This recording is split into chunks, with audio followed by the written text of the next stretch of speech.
Good evening, everybody. My name is Scotty. I'm a UX designer from Denver, Colorado. I appreciate how busy everybody is, so I'm gonna jump right into this. Please excuse the lack of formalities.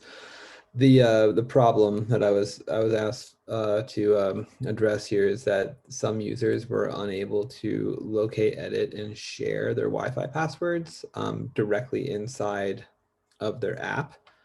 So the first thing I did was I went out and I got me some users. So this was literally overnight that I did my best to solve this problem. And so I got the people who were physically the closest to me, and I immediately began asking them about what their relationship is like with their internet service provider. And then I gave them the task of trying to use the frames that were provided to locate, edit, and share their password. I wrote down everything that as best that I possibly could. I recorded one of them, and the other ones I took as many notes as I could, and then I started to affinity map. So I started looking for patterns in the things that they were talking about. Before they actually started the task, I asked each of my users how would they go about finding this information. This is one of the most fascinating parts about this. Every single person said that the word that they were looking for was account. So they would want to find the account button first, and that's how they would go about it. And then I said, what's inside of there? I know that you think that your ID and your password's in there. What else is going to be in there? And then from here, I could actually start to really, really think about what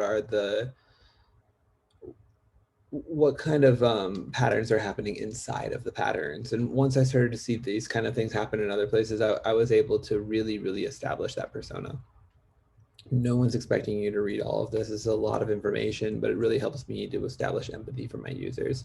So I really like to put a pretty good scenario together of really like what would have happened there that somebody needed to rapidly try to get this information. I'll summarize it for you though. Antonio. Antonio is in his mid 30s. Usually it's just him and his girlfriend in the house.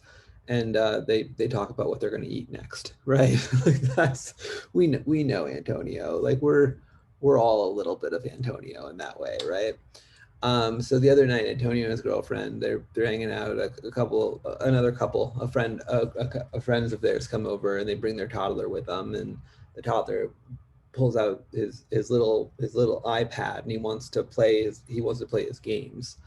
And so the question comes up, hey Tony, what's your Wi-Fi, right?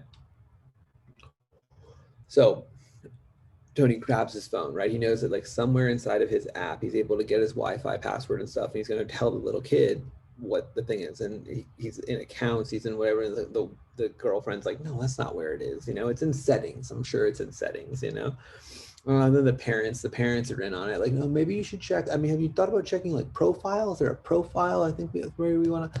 Everyone's trying to get in on this, right? The kid's about to have a meltdown. Real problem is here is that Antonio needs a way to access his Wi-Fi ID and password quickly and intuitively through his ISP app. Intuitively, what else are you expecting inside of there is a huge question. And they're also expecting login information, any sort of contractual agreement, and data usage.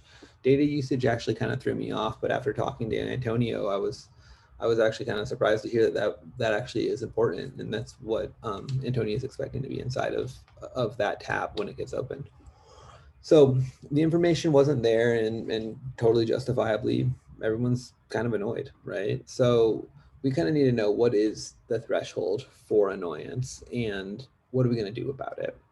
Any annoyance is too much annoyance.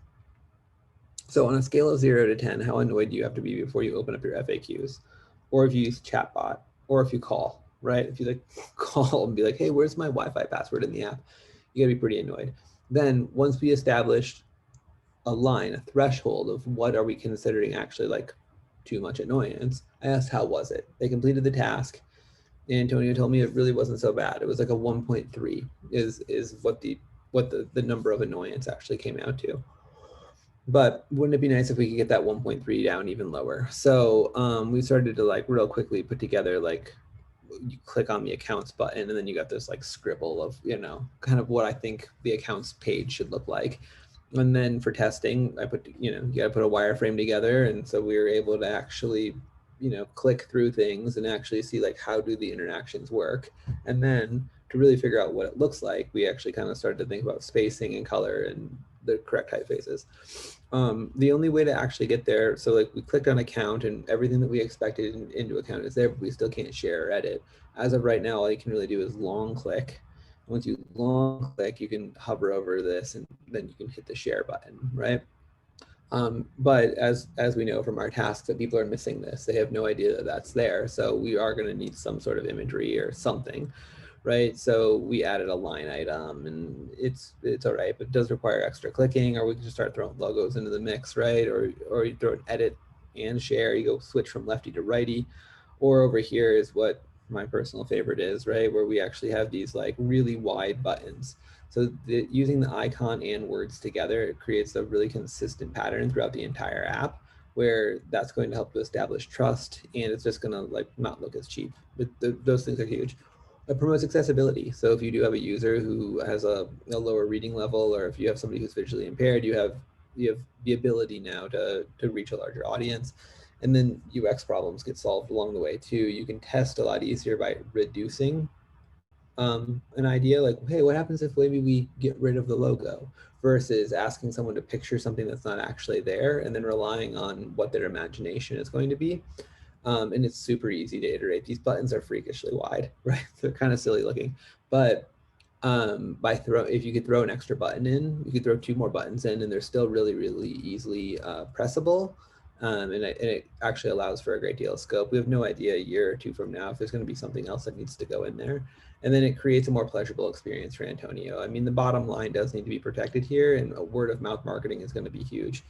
The little kid looks up, he's holding the tablet in his hand, and he's like, Tony, what's the password, and Antonio can seriously just like open the app, press account, press share, and be like, kid, you want me to text it to you, right?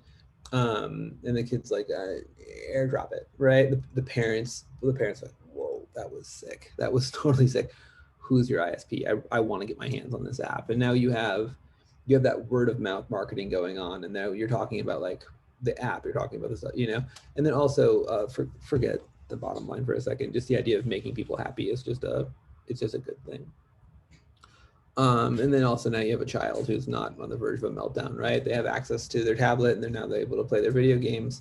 And then that edit button is going to come in really, really handy when Antonio's girlfriend wants to change the password to something that she thinks is even funnier than veal for vegans, right?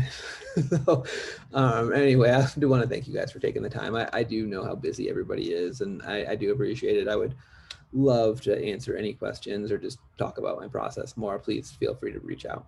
Thanks.